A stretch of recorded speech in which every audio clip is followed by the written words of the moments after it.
Sa may gustong umorder ng Piso Wi-Fi po namin, punta lang kayo sa Facebook page namin para ma-assist po kayo. ENM Internet Cafe and Services.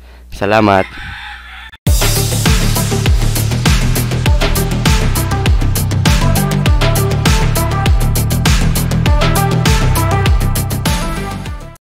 Good morning mga kapiso, another adlaw kanatong tanan dia o diba? So tanawa na pod may Piso Wi-Fi window machine i-deliver na mo dito sa Sibulan, Balugo o diba? So tinan nyo mga kapiso, nag-prepare na po kami ng aming materials. So kailangan namin ngayon ng ladder o diba? So ito po, fast forward kami, nandito na po kami sa area na paglalagyan namin mga kapiso. Tingnan nyo, ang una namin ginawa is naglatag kami.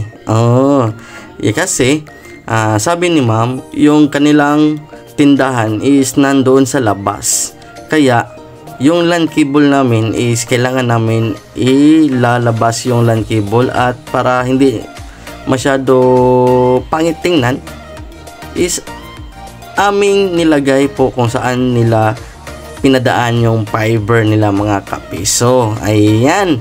So tanawan yung kapiso mo ni ang technique. Sagol Bisaya tani, bisa ko la kasi yung mga blower, yung mga viewers natin is Bisaya and Tagalog. Minsan nagtatagalog po ako para hindi naman yung mga Tagalog viewers natin. Diba? So yan po ang isa sa technique namin mga kapiso kung maglagay ng LAN cable malapit sa yero. Diba? So tingnan niyo mga kapiso, may ginawa kami nilagay kami ng plastic bottle. Diba? Para iwas kapag kasi yung LAN cable diretso, pwede naman, pero sa na-observe namin is palaging nasusugatan yung LAN cable at prone to damage. Kaya yung ginawa namin is nilagyan namin ng plastic cable, plastic bottle. Okay, so ito po yung area. So yung sa itaasan ng area is paaralan po yan mga kapiso. May paaralan po yan dyan. Diba? So ang ganda ng view nila. So yung team namin, yan po. So yung mga installer ng cable natin, ayan. Ang ginawa namin, yung LAN cable at saka fiber is sinama namin mga kapiso para isang linya lang at medyo hindi pangit tingnan. Diba? Yan po ang serbisyo lang po. Yan po mga kapiso. Ito po is yung package namin is from modem papunta sa Piso Wi-Fi window machine. Kung ano yung source ng internet connection nyo, either PLDT, Globe, or any internet connection, 10 meters lang po yung free namin mga kapiso. Pero ito medyo matas-taas na din kasi nilagay po yung window sa labas, at saka yung paglagay ng LAN cable by corner po namin nilagay para maganda din tingnan at hindi nakasabit sa sa mga daanan, or kasi maganda at yung shield nila is doon kami sa labas. Pinalabas muna namin yung LAN cable. Ayan, so medyo mataas-taas din yun.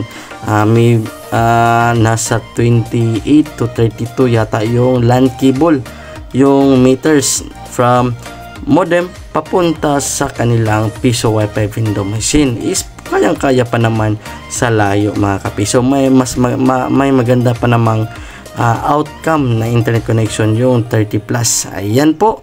So malapit na po kami matapos, at sa time na yan is nagdi-demo na po ako kay ma'am, at saka yung team is gumagawa ng yung butas para sa Piso Wi-Fi window machine. At kahit magto-close na silang ma'am is pwede pa rin makagamit yung mga client, kasi bubutasan lang po ng kaunti yung kanilang padlock ba tawag dyan? Ano ba yan? Door ng hindi lang man door, window door. Diba? Or window lock.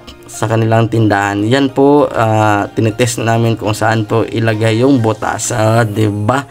So ako is nagsasurvey, nagdi-demo na po ako kay ma'am, yung purchaser natin, kung paano gamitin yung Piso Wi-Fi window natin, diba? So napakalakas po yung Piso Wi-Fi window namin system kasi gumagamit po kami ng Wi-Fi 5. Pwede natin ma-customs yung portal at saka may IPTV na rin, diba?